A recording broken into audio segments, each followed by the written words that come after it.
নমস্কাৰ সকলোকে ভিডিঅ'টোলৈ স্বাগতম জনাইছো। আজিৰ এই ভিডিঅ'টোত মই ক্লাছ 12 অৰ্থাৎ এইচএছ সেকেন্ড ইয়াৰৰ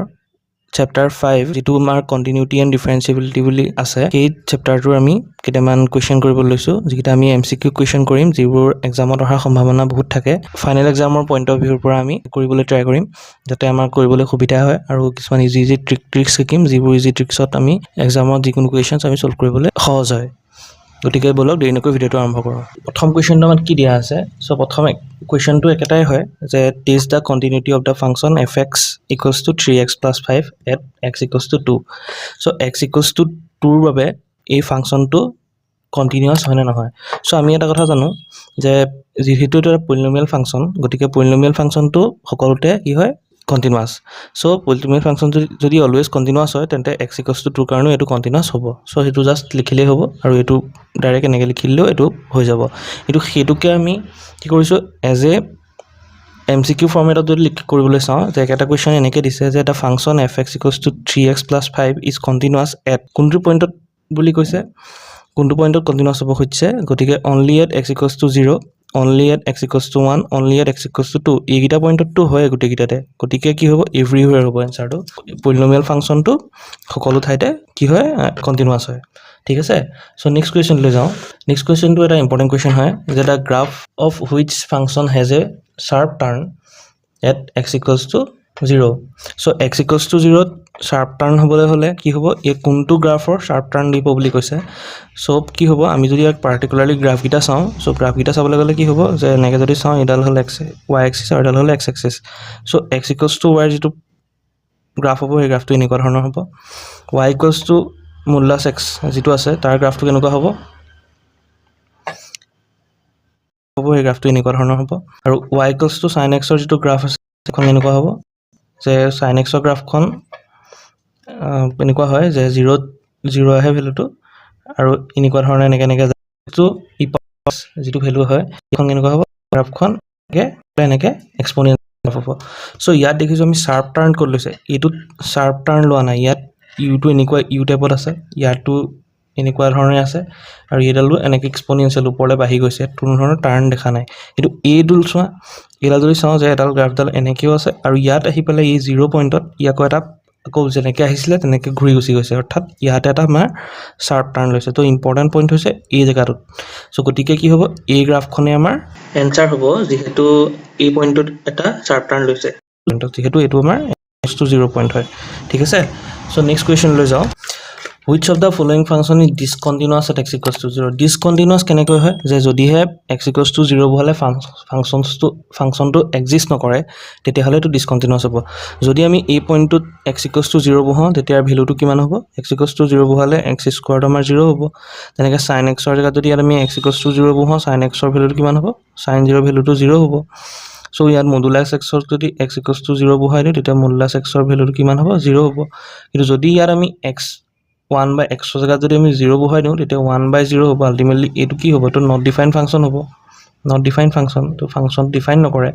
সো কি হ'ব? আল্টিমেটলি এই পইণ্টটোৱে কোনো ধৰণৰ এক্সেক্ট ভেলু নিদিয়ে। সো আল্টিমেটলি এই পইণ্টটোত আমাৰ কি হ'ব? কণ্টিনিউৱাছ নহয়, ডিছকণ্টিনিউৱাছ হ'ব। সো আল্টিমেটলি আমাক ডিছকণ্টিনিউৱাছ কোনটো পইণ্টত হ'ব সুধিছে যিহেতু, গতিকে আমাৰ x equals to 0 to 1/x ফাংচনটোৰ কাৰণে এইটো ডিছকণ্টিনিউৱাছ হ'ব। ঠিক আছে। সো নেক্সট কুৱেশ্যনলৈ যাওঁ। এইটো এটা ট্ৰিকি কুৱেশ্যন অলপ, যে if fx equals to modulus of x minus 2, then at which point function is continuous? কোনটো পইণ্টত কণ্টিনিউৱাছ হ'ব সুধিছে। সো এইটো যদি আমি চাবলৈ যাওঁ, যে কি হ'ব, যে x equals to 2, ইয়াত যদি 2 বহুৱাওঁ x ৰ জেগাত, তেতিয়াহ'লে এইটো 0 হৈ যাব। x equals to যদি আমি -2 বহুৱাওঁ, তেতিয়াহ'লে সেইটো -4 হৈ যাব। আল্টিমেটলি ইয়াৰ মডুলাছ ফাংচন আছে কাৰণে 4 হৈ যাব। আৰু যিহেতু আমি ইয়াত 0 বহাওঁ, 0 বহালেও একেটা পইণ্টত থাকিব। আল্টিমেটলি x ৰ জেগাত আমি যিয়ে নবহাওঁ, ই এটা আমাক ভেলু দিব। সো আল্টিমেটলি কি হ'ল, যে ইয়াৰ কোনটো পইণ্টত কণ্টিনিউৱাছ হ'ব? গতিকে এভৰিৱেৰ হ'ব এনচাৰটো, যে সকলো প্লেচতে ই কণ্টিনিউৱাছ হ'ব। ঠিক আছে। সো নেক্সট কুৱেশ্যনলৈ যাওঁ। এইটো এটা ডাইৰেক্ট ষ্টেটমেণ্ট হয়, যে এই polynomial function is always continuous. তো এইটো মই আগতেই কৈছোঁ, যে এটা পলিনমিয়েল ফাংচন অলৱেজ কণ্টিনিউৱাছ হয়। পলিনমিয়েল ফাংচন মিনছ, আগতে আমি কৈছিলোঁ যে fx equals to x² + 1 + x, তাৰপিছত ধৰি ল'বা x³ + 1, তাৰপিছত পাৰে 3x + 5 এনেকুৱা ধৰণৰ যিবোৰ পলিনমিয়েল ফাংচন আছে এই পলিনমিয়েল ফাংচনবোৰ কি হয় অলৱেজ কণ্টিনিউৱাছ হ'ব সো অলৱেজ ডিসকণ্টিনিউৱাছ এইটো হ'ব নোৱাৰে কণ্টিনিউৱাছ ইন্টিগ্ৰেল পইণ্টছ এইটো হ'ব নোৱাৰে continuous at x equals to এইটো নহয় গতিকে option is next question very confusing question চাবলৈ গ'লে কনফিউজিং বুলি কেলৈ কৈছোঁ মই ফাংচন x ইকুৱেলছ টু এটা ফাংচন আমাক দিয়া is continuous x equals to 1 if so এই ফাংচনটো আমাক কণ্টিনিউৱাছ বুলি কৈ দিছে x ইকুৱেলছ টু 1ত x ইকুৱেলছ টু 1ত যদি কণ্টিনিউৱাছ হ'বলৈ হয় তেতিয়াহ'লে কি হ'ব আমি এটা জানো যে কণ্টিনিউটিৰ ডেফিনেশ্যনটো কি হয় limit x tends to a negative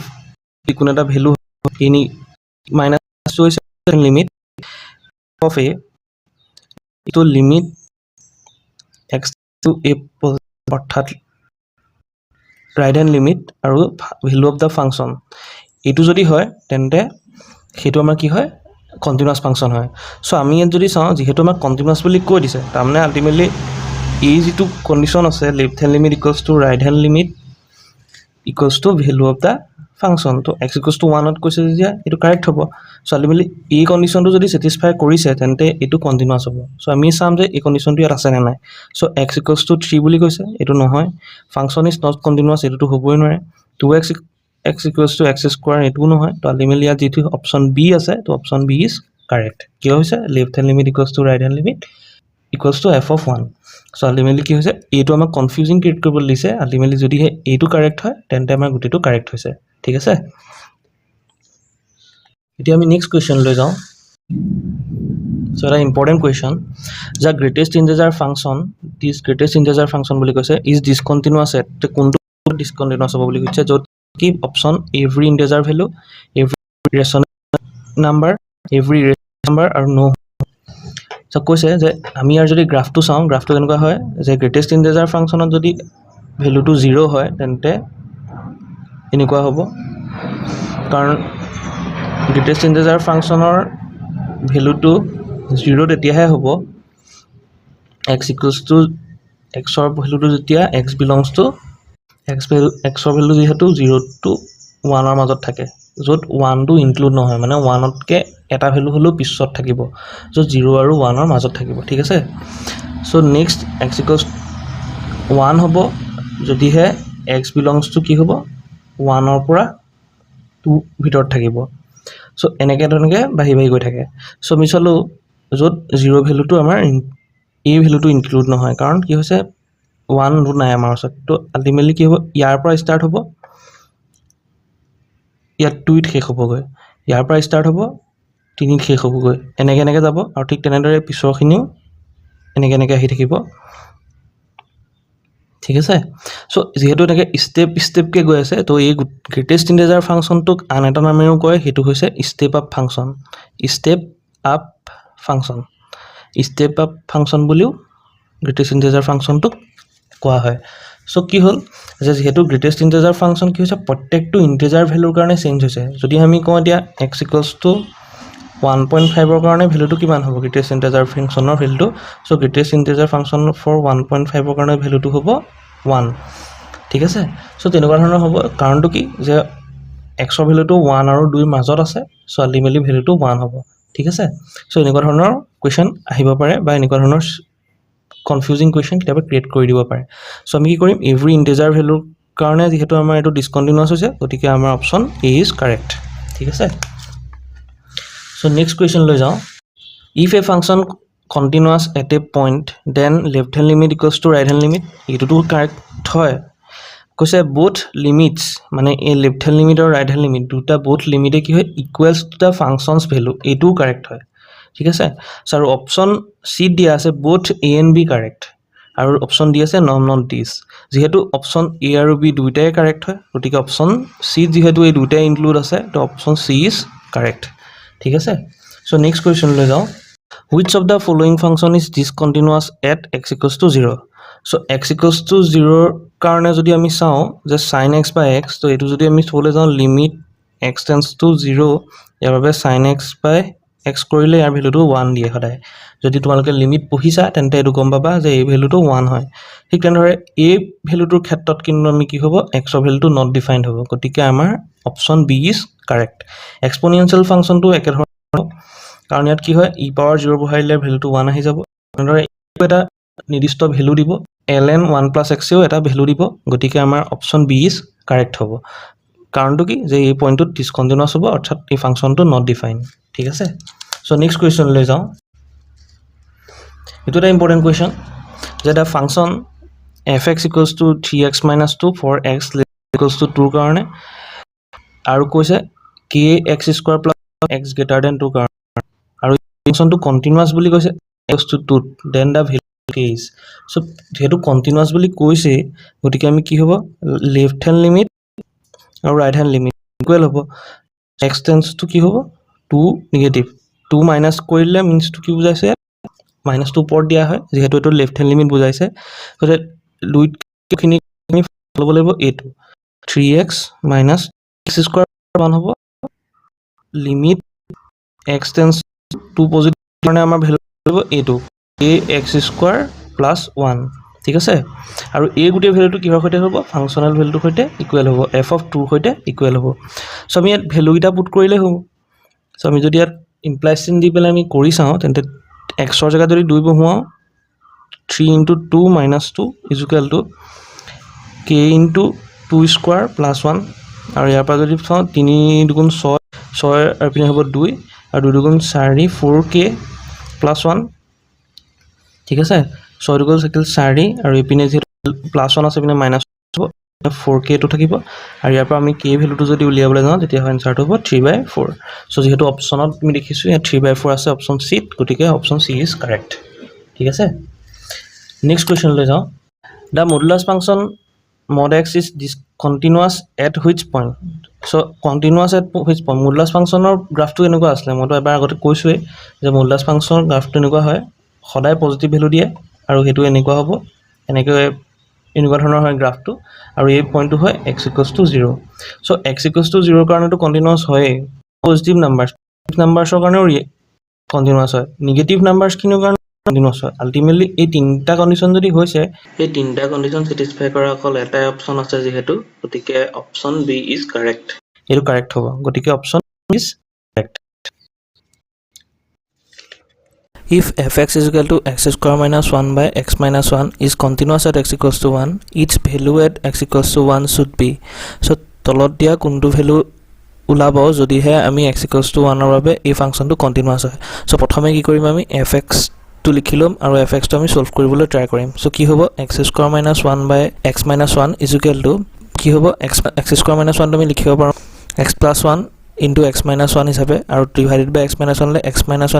1 কাট খাই যাব আলটিমেটলি ভ্যালুটো কি ওলাব x plus 1 f of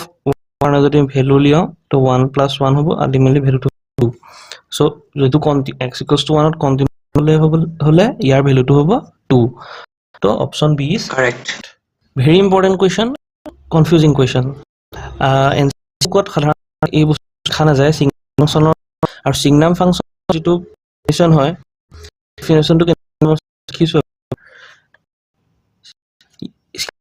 তিনটা ভ্যালু আছে যত x <0 কাৰণে 0 দিব x = 0 কাৰণে আৰু দিব x 0 কাৰণে আৰু ইয়াৰ গ্ৰাফখন কেনেকুৱা হয় মানে সৰুকে যে 0 মাইনাস 1 ৰ কাৰণে আৰু 1 ৰ কাৰণে ভ্যালু আছে তো মাইনাস ৰ কাৰণে এনেকে যাব মাইনাস 1 ৰ কাৰণে ইয়াত ভ্যালু 1 ৰ কাৰণে x y = কাৰণে সো এনেকে ভ্যালু যাব ৰিজাল্ট আমি 1 বুলি কৈছো আৰু এটা হল -1 আৰু এটা হল 0 ঠিক আছে সো গ্ৰাফটো এনেকুৱা টাইপৰ সো আমি চাইছো আমি যদি এনেকে গ্ৰাফটো চাওঁ তেতিয়া দেখিছো যে ইয়াত 1 ৰ কাৰণেটো ইয়াত স্টাৰ্ট কৰিলে x 0 তকে যদি ডাঙৰ ভ্যালুখিনি x 0 তকে যদি ডাঙৰ ভ্যালু লওঁ আমি তেতিয়া হলে সদায় 1 এ দি থাকিব তাৰ মানে এডাল কেতিয়াও ডিসকন্টিনিউয়াস বা কোটো কাট নাখায় সদায় কন্টিনিউয়াসলি আগবাঢ়ি গৈ থাকিব কিন্তু আমি যদি একে ধৰণে -1 ৰ কাৰণেও চাওঁ তেতিয়াও দেখিছো যে ই সদায় নেগেটিভ সাইডত নেকি দীঘলকে গৈ থাকিব কিন্তু 0 ৰ কাৰণে সদায় 0 ভ্যালু দিছে আৰু এই পইণ্টৰ কাৰণে আমাৰ ডিসকন্টিনিউয়াস দেখাইছে গতিকে কি হ'ব কোনটো পইণ্টত ডিসকন্টিনিউয়াস বুলি ক'লে হলে আমাৰ অপচন এ কাৰণে ডিসকন্টিনিউয়াস ঠিক আছে নেক্সট কোৱেশ্চনটো লৈ যাওঁ The function sin x by x is continuous at কোনটো পইণ্টত কন্টিনিউয়াস হ'ব বুলি কৈছে আৰু তুমি কৈছিলো যে লিমিট x tends to 0 ৰ কাৰণে sin x by x equals to 1. So ultimately এই পইণ্টটোৰ কাৰণে কণ্টিনিউৱাছ হয় তো অপশ্যন এ ইজ কাৰেক্ট কিন্তু কাৰোবাৰ মনত এইটো আহিব পাৰে যে এক্স নট ইকুৱেলছ টু 0 ৰ কাৰণেতো এইটো কণ্টিনিউৱাছ হ'ব কাৰণ ইয়াত যদি আমি 1 বহুৱাওঁ ইয়াত 1 বহুৱাওঁ আল্টিমেটলি তেতিয়াও কণ্টিনিউৱাছ হ'ব এক্স ইকুৱেলছ টু 1 ৰ কাৰণেও কণ্টিনিউৱাছ হ'ব সো অপশ্যন এ দুটা কিয় নহয় এইটো আহিব পাৰে কাৰোবাৰ মনত কিন্তু মই কৈছোঁ যে এই দুটা আমি জনা কুৱেশ্যন যে আমি জানোৱে এইটো হ'বই হ'ব কাৰণ তো টেষ্ট নকৰিলেও আমি দেখি পেলাই গম পাম যে sin x equals to 1 যদি এই ফাংচনটোত বহুৱাই চাওঁ তেতিয়াহ'লে এইটো ছেটিছফাই কৰিবই কিন্তু এই ভ্যালুটো এনেকুৱা এটা ভ্যালু যেটো ভ্যালু আমি বহুৱাই চালে দেখাত আনডিফাইন্ড যেন লগা হৈছে কিন্তু আমি লিমিট বহুৱাই চালে গম পাওঁ যে এই ভ্যালুটো 1 আহে গতিকে আমি টেষ্ট কৰিবলগীয়া এইটো কাৰণে গতিকে আমাৰ এনসাৰ অপশ্যন এ হ'ব ঠিক আছে so next question the function fx equals to 1 by x square minus 4 is discontinuous at কোনটো পইণ্টত ডিসকন্টিনিউয়াছ কৈছে সো ডিসকন্টিনিউয়াছ তেতিয়াই হ'ব যদিহে এই তলৰ যেটো পাৰ্ট আছে x square minus 4 এই পাৰ্টটো যদি 0 হৈ যায় x ৰ জায়গাত যদি 0 বহো তেতিয়াহলে তলত 1 by minus 4 হৈ যাব তাৰ মানে এটো ডিসকন্টিনিউয়াছ নহয় 4 বহুৱালে 4 4 গুণ 16 হৈ যাব তো 16 ৰ পৰা যদি 4 যায় থাকিলে 12 থাকাৰ পিছত কি হ'ব তো 1 by 12 হৈ যাব এনসাৰটো তাৰ মানে এটো ডিসকন্টিনিউয়াছ নহয় 1 বহুৱালেও এটো ডিসকন্টিনিউয়াছ নহয় গতিকে আমি যদি x ৰ জায়গাত যদি 2 বা -2 বহুৱাও তেতিয়া দেখিম যে এই তলৰ যেটো পাৰ্ট আছে এই ভ্যালুটো 0 হ'ব for x equals to 2 আৰু x equals to -2 so ultimately কি হ'ব ডিসকন্টিনিউয়াছ কি হ'ব কেতিয়া হ'ব যদিহে x equals to 2 হয় আৰু x equals to -2 হয় ঠিক আছে option A is correct next question লৈ যাও a rational function px by qx is continuous at all points where মই কৈছিল যে ডিনোমিনেটৰত কেতিয়াও এই তলৰ যেটো হৰ হয় বা ডিনোমিনেটৰ বুলি কওঁ যেটো আমি তো এটো যেহেতু 0 হ'ব না লাগে গতিকে ইয়াৰ এটা অপচন আছে যে qx not equals to 0 যদি এটো হয় তেন্তে এটো কি হ'ব কন্টিনিউয়াছ হ'ব so option B is correct next question লৈ যাও the function fx equals to sin x by x not equals to for x not equals to 0 যদি x equals to 0 হয় তেতিয়াহলে এটো হয় আৰু x equals to 0 হলে 1 হয় বুলি কৈছে is continuous at x equals to 0 x equals to 0 continuous বুলি কৈছে if value at x equals to 0 is তেতিয়াহলে ভ্যালুটো কি হ'ব তেতিয়াহলে কি হ'ব সামনে তো এটো চালে কি হ'ব যে sin x by x মই কৈছো যে আগতে এবাৰ যে sin x by x কি হ'ব আমি লিমিটিং ভ্যালু কিহৰ কাৰণে টেষ্ট কৰিব দিছে 0 কাৰণে টেষ্ট কৰিব দিছে গতে x tends to 0 কাৰণে ভ্যালুটো সদায় 1 হয় সো কি হৈছে if the value at x equals 0 হ'ব লাগিব ঠিক আছে option C correct next question লৈ যাও so which of the following is not a condition for Rolle's theorem তো Rolle's theorem তো তোমালোকে নিশ্চয় পঢ়িবলৈ পাবা হাই সেকেন্ডাৰী সেকেন্ড ইয়াৰ কিতাপত আছে to be applicable on এটা ইন্টারভ্যাল দিছে a, b to be applicable on a, b তো a, b তো ক্লোজ ইন্টারভ্যাল দিছে সো কি হৈছে ইয়াত Rolle's theorem ৰ তিনটা ডেফিনিশন তো তোমালোকে মনত ৰাখিব লাগিব তো Rolle's theorem তো কি হয় যে fx তো কন্টিনিউয়াছ হ'ব লাগিব ইয়াৰ ওপেন ক্লোজ ব্ৰ্যাকেটত a আৰু a, b ক্লোজ ব্র্যাকেটত কি হ'ব লাগিব কন্টিনিউয়াছ হ'ব লাগিব fx to আৰু fx to differentiable হ'ব লাগিব a, b ওপেন ব্ৰ্যাকেটত আৰু fx equals to fv এটো হ'ব লাগিব তেতিয়াহে এটা পইণ্ট a আৰু b মাজত এক্সিষ্ট কৰিব যাতে f dash c equals to 0 হয় সো এটো ইয়াৰ থিওৰাম আছিল সো ইয়াত কোনো ধৰণৰ ইনক্ৰিজিংৰ কথা বা ডিক্ৰিজিংৰ কথা তাত নাই যেহেতু গতিকে আমাৰ অপচন যেহেতু এই তিনটা Rolle's theoremত আছে তো হুইচ অপচন আছে গতিকে আমাক কোৱেশ্চনটো কি কৰিছে সোৱা যে which of the following is not a condition for তো যেহেতু এই তিনটা কন্ডিশনে Rolle's theoremত আছে আৰু এই কন্ডিশনটো নাই গতিকে ইয়াত নোহোৱাটো খুদিছে সো গতিকে ইয়াৰ অপচন ডি ইজ কাৰেক্ট হ'ব ঠিক আছে যেহেতু নোহোৱাটো খুদিছে গতিকে অপচন ডি ইজ কাৰেক্ট ঠিক আছে সো নেক্সট কোৱেশ্চন লৈ যাও So next question dot কি দিয়া আছে আমাৰ if fx equals to mod of x on a -1 to 1 is Rolle's theorem applicable যে mod of fx তো আমাৰ দি থোৱা আছে mod of x important হয় very important কিবাটো কনসেপ্ট ইয়াত ক্লিয়াৰ হ'ব সো এই কোৱেশ্চন ভালকে চাবা mod of x তো দি থোৱা আছে আৰু mod of x তো কৈছে -1 to 1 যেটো ক্লোজ ব্র্যাকেট দিছে ইয়াত কি হৈছে Rolle's theorem applicable হয় নে নহয় সো Rolle's theorem প্ৰথম তিনটা কন্ডিশনস আছে মই কন্ডিশন সিটা চাই লিখিছো প্ৰথম 1 ত condition to কি আসলে যে fx is continuous on close bracket -1 to 1 যেটো আমাৰ দিয়া আছে ঠিক আছে এটো হ'ব লাগিব সেকেন্ডটো কৈছে 2 নম্বৰ যে fx is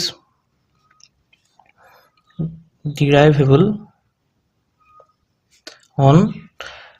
open bracket -1 to 1 ইয়াত derivable হ'ব লাগিব আৰু কৈছে থাৰ্ড কন্ডিশন আছিল যে f of -1 equals to f of 1 হ'ব লাগিব তেতিয়াহে -1 আৰু 1 মানে এটা -1 আৰু 1 ৰ মাজত এটা পইণ্ট c থাকিব যিটোৰ কাৰণে কি হ'ব f dash c equals to 0 হ'ব সো এইটো হৈছে ডেফিনিশনটো বাট আমাক দিয়া লাগ এইটো পিছৰ কথা কিন্তু প্ৰথম আমাৰ তিনটা কন্ডিশন স্যাটিসফাই হয় নে নহয় আমাক হেতু সুধিছে সো আমি কি কৰিব লাগিব প্ৰথম কন্ডিশন কিটা স্যাটিসফাই হয় নে নহয় চেক কৰিব লাগিব চেক কৰিবৰ কাৰণে কি কৰিম যে fx is continuous on -1 to 1 তো fx ত প্ৰথম আমি -1 পুট কৰি চাম দেখিলো যে modulus of -1 is equal to minus of -1 is equal to 1 so ultimately value to 1 আহিছে -1 ৰ কাৰণে f of 1 ৰ কাৰণে যদি বহাই চাও so ইয়াৰ value to 1 এ আহিব so ultimately কি পালো f of -1 equals to f of 1 so ultimately এর কি হৈছে আমরা 3 নম্বৰ কন্ডিশনটো স্যাটিসফাই কৰিছে ঠিক আছে নেক্সট যদি চাও কন্টিনিউয়াস এটা কন্টিনিউয়াস হ'বলৈ হলে আমি প্ৰথম লিমিট লগাব লাগিব লিমিট x 1 minus আৰু পিনে যদি মডুলাস x ৰ কাৰণে যদি আমি টেস্ট কৰো কি হ'ব minus x ৰ কাৰণে -x আহিব হয় না সো গতিকে কি হ'ব তো -x ৰ কাৰণে যদি আমি চাও তেতিয়ালে minus of -1 ultimately 1 আহিব লিমিট x tends to 1 পজিটিভৰ কাৰণে x আছিল আৰু এই কাৰণে কি হ'ব 1 আহিব so ultimately left hand limit equals to right hand limit equals to f of -1 equals to f of 1 so ultimately কি হৈছে এটো কন্টিনিউয়াস হৈছে ঠিক আছে নেক্সট প্ৰথম কন্ডিশন স্যাটিসফাই কৰিছে so -1 to 1 তো আমি এনেকেও ক'ব পাৰো যে কন্টিনিউয়াস তো তেনেকে যদি কৰি না চাও so আমি এটা সিম্পলি মই অৰ এটা ষ্টাইলত দেখাইছো যে মডুলাস x ৰ ডেফিনিশনটো কি হয় মডুলাস x ৰ ডেফিনিশন নহয় যে মডুলাস যেটো গ্ৰাফটো আকিলে আমাৰ হয় সেটো দেখিছো আমি এটো উপৰৰ পৰা আমি x equals to 0 লে এনেকে থাকে আৰু এনেকে থাকে সো আলটিমেটলি ইয়াত কোত কাট আছে নেকি গ্ৰাফডালত কোটো কাট নাই গটিকে যেহেতু কন্টিনিউয়াস গ্ৰাফ গটিকে 1 -1 -2 জিয়ে নবহু গটিকে এডাল সদায় কন্টিনিউয়াসে হ'ব সো আমি ডাইৰেক্ট এটো কমে পাও যে কন্টিনিউয়াস হয় সো চাবলৈ ইমান নাই মই বুজাবৰ কাৰণে এখিনি কৰি দেখাইছো তে নেক্সট লগা ইম্পৰ্টেন্ট বস্তু ডেৰিভেবল তো লেফট কি ডেৰিভেটিভ কি হয় লিমিট tends to negative কাৰণে হ'ব f of 0 plus h minus f of 0 তলত আহিব h ঠিক আছে এটো পৰ আহিব f of h minus 0 divided by h হলনে এটোকে যদি লিখো f of h কিহৰ কাৰণে কৈছে নেগেটিভ ভ্যালু খিনিৰ কাৰণে কৈছে মানে 0 তকে সৰুখিনিৰ কাৰণে সদায় নেগেটিভ ভ্যালু দিয়ে গতিকে minus of h আহিব তলত আহিব h যেটা ক্যান্সেল হ'ব ভ্যালু থাকিব -1 হলে right hand limit to derivative যদি চেক কৰো আমি ৰাইট হ্যান্ড ডেৰিভেটিভ যদি চেক কৰো তেতিয়া আমি পি পাম limit h tends to 0 positive f of 0 plus h minus f of 0 তলত আহিলে h equals to f of h minus 0 divided by h হলে আৰু ইয়াক যদি আমি কৰি চাও তেন্তে কি হ'ব h divided by h আহিব equals to 1 ঠিক আছে সো কি হৈছে left hand derivative not equals to right hand derivative হলনে সো আলটিমেটলি কি হল fx is not derivable at -1 to 1 এই ইন্টারভ্যালটোত এই ফাংশনটো অর্থাৎ মডুলাস x টো derivable নহয় মানে অপশন মানে 2 নম্বৰ কন্ডিশনটো স্যাটিসফাই কৰা নাই সো আমি কি লিখিম আমাক কি কৈছে ৰেপ্লিকেবল হয় না নহয় খুদিছে সো ৰেপ্লিকেবল নহয় অপশন বি ইজ কাৰেক্ট ঠিক আছে সো এতিয়া নেক্সট কোৱেশ্চন লৈ যাও which of the following functions satisfy all conditions of mean value theorem in 0 to 1 so 0 to 1 to mean value theorem কৈছে যত আমি এইটো টেষ্ট কৰিব লাগিব সো যেহেতু 0 আছে গতিকে মিন ভ্যালু থিওৰাম স্যাটিসফাই কৰিব গৈছে গতিকে মিন ভ্যালু থিওৰামটো যদি আমি ই 0 to 1 ত চাবলৈ যাওঁ তেতিয়াহলে আমি দেখো যে ইয়াত যদি 0 বহাই দিও এটো নট ডিফাইন হৈ যাব তাৰমানে এটো হ'ব নোৱাৰে ইয়াত যদি চাও এটো অলৰেডি আমি চাইছো 0 এটো আমাৰ কি হয় 0 পৰা 1 ৰ মাজত 0 পৰা 1 ৰ মাজত নট ড্ৰাইভেবল হয় গতিকে এটো হ'ব নোৱাৰে সো 0 পৰা 1 ৰ মাজত এটো আমাৰ কি হয় কন্টিনিউয়াস হয় আৰু ড্ৰাইভেবল হয় গতিকে আমাৰ অপচন সি ইজ কাৰেক্ট গতিকে এটো এনেকে ডাইৰেক্ট আমি চাই পেলাই ক'ব পাৰো আৰু এনেকুৱা ধৰণৰ কোৱেশ্চনবোৰ এক্সামত অহাৰ চান্স বহুত থাকে গতিকে আজিলৈ ভিডিওটো মই ইমান শেষ কৰিছো যদি এই ভিডিওটো ভাল লাগিলে তেন্তে চেনেলটো সাবস্ক্ৰাইব কৰি ল'ব লাইক কৰিব আৰু নেক্সট কেনেকুৱা ধৰণৰ টপিকৰ ওপৰত এমচিকিউজ লাগে কমেন্ট কৰি জনাব ধন্যবাদ